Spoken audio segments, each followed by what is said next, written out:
Hello everyone, তোমরা দেখছো তোমাদের নিজস্ব ইউটিউব চ্যানেল। আজ তোমাদের জন্য নিয়ে এসেছি একটা জিকে জিএস এর ক্লাস। এই ক্লাস থেকে তোমরা আপকামিং এক্সামে একটা কোয়েশ্চান দেখতে পাবে। যদি এই ভিডিওটি ভালো লেগে থাকে লাইক করে দিও এবং ভালো থাকে একটা কমেন্ট করে দাও। যারা এই চ্যানেল নতুন তারা চ্যানেলটিকে সাবস্ক্রাইব করে বেল আইকনটি ক্লিক করে দাও। চলো 1 নম্বর কোয়েশ্চান শুরু করার আগে বলে দিই, প্রত্যেকটা কোয়েশ্চানের যে অ্যান্সারগুলো আছে তাদের সাথে ব্যাখ্যাগুলো এইখানে এই ভিডিওর মাধ্যমে পেয়ে যাবে। এরকম হয়তো খুব কম ইউটিউব চ্যানেলে পেয়ে থাকো। চলো 1 নম্বর কোয়েশ্চান শুরু করি। তো কী বলছে যে প্রথম গভর্নর বলছে বাংলার প্রথম গভর্নর জেনারেল কে ছিলেন। তাহলে বাংলার প্রথম গভর্নর জেনারেল কে ছিলেন? Warren Hastings. অপশান বিতে আছে ওয়ারেন হেস্টিং হচ্ছে আমার সঠিক অ্যান্সার। চলো এটা তাহলে আমরা এক্সট্রা ইনফরমেশনগুলো দেখে নিই। তাহলে বাংলার প্রথম গভর্নর জেনারেল কে ছিলেন? Warren Hastings. দেখো কী বলছে, বাংলার প্রথম গভর্নর জেনারেল হচ্ছেন ওয়ারেন হেস্টিং এবং ভারতের প্রথম গভর্নর জেনারেল হচ্ছেন লর্ড উইলিয়াম বেন্টিং এবং স্বাধীন ভারতের প্রথম গভর্নর জেনারেল হলো লর্ড মাউন্ট বেটেন। বোঝা গেছে? দেখো এক্সট্রা ইনফরমেশনগুলো এগুলো তোমরা নোট করে নাও। এগুলো তোমরা নোট করে নাও। এগুলো একদম এক্সাম ওরিয়েন্টেড কোয়েশ্চান। এই ধরনের এর বাইরে কোয়েশ্চান আসার সম্ভাবনা নেই, ঠিক আছে? এগুলো সব এক্সাম ওরিয়েন্টেড কোয়েশ্চান। চলো নেক্সট কোয়েশ্চান চলে যাই। দেখো কী বলছে, জেট ও রকেটের গতি যে নীতির উপর ভিত্তি করে তা হলো। তাহলে দেখো অপশান এ পাস্কালের সূত্র, আর্কিমিডিসের সূত্র, নিউটনের তৃতীয় গতিসূত্র, নিউটনের দ্বিতীয় সূত্র। ঠিক আছে, ব্যাখ্যাগুলো তো পেয়ে যাবে। আগে এটা সঠিক অ্যান্সার হচ্ছে নিউটনের তৃতীয় গতি সূত্র। বুঝে গেছে? তাহলে দেখো অপশান সি হচ্ছে এটা আমার সঠিক অ্যান্সার। একটা জিনিস লক্ষ্য করো, তাহলে নিউটনের তৃতীয় সূত্রটা কি? প্রত্যেক ক্রিয়ার সমান ও বিপরীতমুখী প্রতিক্রিয়া আছে। এরপর দেখো, তাহলে মহাকাশে রকেট ও জেট প্লেনের ক্ষেত্রে পিছনে অবস্থিত জ্বালানি দহনের ফলে উৎপন্ন প্রতিক্রিয়া রকেটকে চালনা করার শক্তি যোগায়। এরপর চলে আসো, নিউটনের প্রথম গতিসূত্র থেকে আমরা কী পাই? নিউটনের প্রথম গতিসূত্র থেকে আমরা পাই পদার্থের মৌলিক ধর্ম বা জাড্য ধর্ম আর বলের সংজ্ঞা। এখানে লিখে দিই একটু। তাহলে প্রথম গতিসূত্র থেকে পাই আমি জাড্য ধর্ম, এটা হচ্ছে প্রথম গতিসূত্র। প্রথম গতিসূত্র থেকে পাই আমরা জাড্য ধর্ম এবং বলের সংজ্ঞা। ঠিক আছে, এই দুটো আমি লিখে দিই।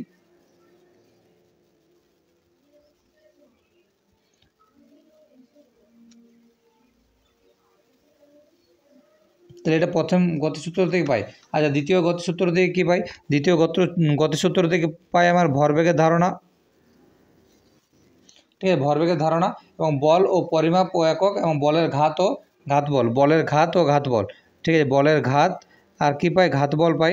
এগুলো তোমরা নোট করে নাও যেগুলো বললাম। তাহলে প্রথম গতিসূত্র থেকে পাই জাড্য ধর্ম এবং বলের সংজ্ঞা এবং দ্বিতীয় গতিসূত্র থেকে পাই ভরবেগের ধারণা, ঘাত মানে বলের ঘাত ও ঘাতবলের ধারণা। আর তৃতীয় গতিসূত্র থেকে পেয়ে গেছি কি? জেট ও রকেটের গতি যে নীতির উপর ভিত্তি করে তা হচ্ছে নিউটনের তৃতীয় গতিসূত্র। চলো নেক্সট কোয়েশ্চেন যাই। ওই চিরস্থায়ী বন্দোবস্ত প্রবর্তিত কে করেন? তাহলে চিরস্থায়ী বন্দোবস্ত প্রবর্তিত আচ্ছা কে করেন সেটা তো বলছি। তাহলে কত খ্রিস্টাব্দে হয়? 1790, 93, 1798, 1802। তাহলে সঠিক অ্যান্সার হচ্ছে অপশান বি হচ্ছে আমার সঠিক অ্যান্সার। বোঝা গেছে? সঠিক অ্যান্সার হচ্ছে অপশান বি।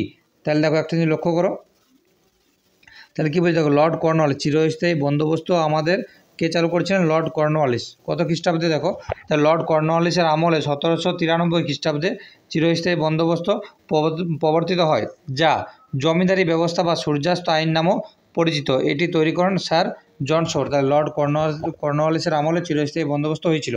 আচ্ছা, প্রশ্ন এটাও আসতে পারে যে 1793 খ্রিস্টাব্দে আর কী হয়েছিল? জমিদারি ব্যবস্থা বা সূর্যাস্ত আইন। এই কেপিএসআই একটা কোয়েশ্চেন এসেছিল, কি একটা কোয়েশ্চেন এসেছিলো, কোয়েশ্চেন ঠিকঠাক মনে আসছে না এখন, যে কোয়েশ্চেনটা আচ্ছা সরি মনে এসছে, ইলবার্ট বিল কিসের সাথে সম্পর্কিত? ইলবার্ট বিল কিসের সাথে সম্পর্কিত? এসআই লেভেল এই ধরনের কোয়েশ্চেন দেয়, তো এই ধরনের কোয়েশ্চেন দিয়ে দিতে পারে। আগে আমরা সহজভাবে কী পেতাম যে চিরস্থায়ী বন্দোবস্ত কে প্রবর্তিত করেন? না লর্ড কর্নওয়ালিস। কিন্তু এখন আমাদের কোয়েশ্চেন আসবে চিরস্থায়ী বন্দোবস্ত কত সালে হয়? 1793 খ্রিস্টাব্দে। দেখো কেপিএসআই যে কোয়েশ্চেনটি ছিল যে ইলবার্ট বিল কিসের সাথে সম্পর্কিত, তো ইলবার্ট বিল আইনের সাথে সম্পর্কিত। চলো নেক্সট কোয়েশ্চেন যাই। তো কী বলছে, শাসনতন্ত্রের চূড়ান্ত ব্যাখ্যা করার অধিকারী কে? তাহলে শাসনতন্ত্রের চূড়ান্ত ব্যাখ্যা করার অধিকারী হলেন সুপ্রিম কোর্ট। কারণ দেখো একটা বড় প্রমাণ, এই কিছুদিন আগে হাইকোর্ট থেকে একটা রায় বার হয়েছিল যে এসএসসির পুরো প্যানেলটা বাতিল, কিন্তু যখন ওরা সুপ্রিম কোর্টে গেল, সুপ্রিম কোর্ট কী রায়দান দিল যে ঠিক আছে 1.5 মাস পর একটা কিছু হবে, যারা পর্ষদ আছে পর্ষদ কিছু একটা বলবে যে কতজন অযোগ্য আর কতজন যোগ্য, যারা অযোগ্য তাদেরই চাকরি যাবে, পুরো প্যানেল বাতিল হবে না। তাহলে সেই হিসাবে আমরা বলতে পারি যে আমার সবথেকে বেশি ক্ষমতা কার আছে, সুপ্রিম কোর্টের মধ্যে। আচ্ছা, প্রশ্ন এটাও চলে আসতে পারে। আচ্ছা দেখে নাও এটা, তারপর বলছি সংবিধানের অর্থ ও উদ্দেশ্য ব্যাখ্যা করার জন্য সুপ্রিম কোর্টকে চূড়ান্ত কর্তৃপক্ষ করা হয়েছে। আচ্ছা, সুপ্রিম কোর্ট কত নম্বর ধারায় আছে? তাহলে সুপ্রিম কোর্ট আছে 124 নম্বর ধারায়, ঠিক আছে। আর হাইকোর্ট কত নম্বর ধারায় আছে? হাইকোর্ট আছে 214 নম্বর ধারায়, হাইকোর্ট আছে 214 নম্বর ধারায়, আর সুপ্রিম কোর্ট আছে 124 নম্বর ধারায়। এগুলো তোমরা নোট করে নাও, ঠিক আছে। আচ্ছা, এই যে রাষ্ট্রপতি আর লোকসভা, ঠিক আছে। আচ্ছা আচ্ছা এটা মনে রাখো, ইন্ডিয়ান পার্লামেন্ট, তাহলে ইন্ডিয়ান পার্লামেন্টের মধ্যে 3টে কক্ষ থাকে, একটা হচ্ছে রাষ্ট্রপতি, একটা হচ্ছে রাজ্যসভা, একটা লোকসভা। রাজ্যসভাকে বলা হয় উচ্চকক্ষ এবং লোকসভাকে বলা হয় নিম্নকক্ষ। রাষ্ট্রপতি কত নম্বর ধারায় আছে তোমরা কমেন্ট বক্সে কমেন্ট করে জানাও। ইন্ডিয়ান পার্লামেন্ট আছে 79 নম্বর ধারায়, 80 নম্বর ধারায় আছে রাজ্যসভা, এবং লোকসভা আছে আমার 81 নম্বর ধারায়, মানে 81 নম্বর ধারায় আছে লোকসভা, ঠিক আছে। চলো নেক্সট কোয়েশ্চেন দেয়। দেখো খুব একটা ভালো কোয়েশ্চেন, কি বলছে ভারতের প্রাচীনতম তেল শোধনাগার কোথায় অবস্থিত? তাহলে ভারতের প্রাচীনতম তৈল শোধনাগার কোথায় অবস্থিত? না, ডিগবয়ে অবস্থিত। কোথায় অবস্থিত? ডিগবয়ে। তাহলে অপশান এ হচ্ছে আমার সঠিক অ্যান্সার, ডিগবয়ে অবস্থিত। চলো নেক্সট কোয়েশ্চেন যাই। বলছি ভারতের পঞ্চায়েত রাজ ব্যবস্থা কোন সালে শুরু হয়েছিল? ভারতে পঞ্চায়েত রাজ ব্যবস্থা কোন সালে শুরু হয়েছিল? আচ্ছা, এর সাথে এক্সট্রা ইনফরমেশান আছে, তোমাদেরকে সেগুলো অবশ্যই দেখিয়ে দেবো। আগে এটা সঠিক অ্যান্সার হচ্ছে আমার অপশান সি হচ্ছে আমার সঠিক অ্যান্সার। তাহলে ভারতে পঞ্চায়েত রাজ ব্যবস্থা কত সালে হয়েছিল? 1959 সালে হয়েছিল। বোঝা গেছে? তাহলে দেখো আমার ভারতের পঞ্চায়েতের রাজ ব্যবস্থা, তাই রাজস্থানে সর্বপ্রথম পঞ্চায়েত রাজ ব্যবস্থা প্রতিষ্ঠিত হয় কত সালে?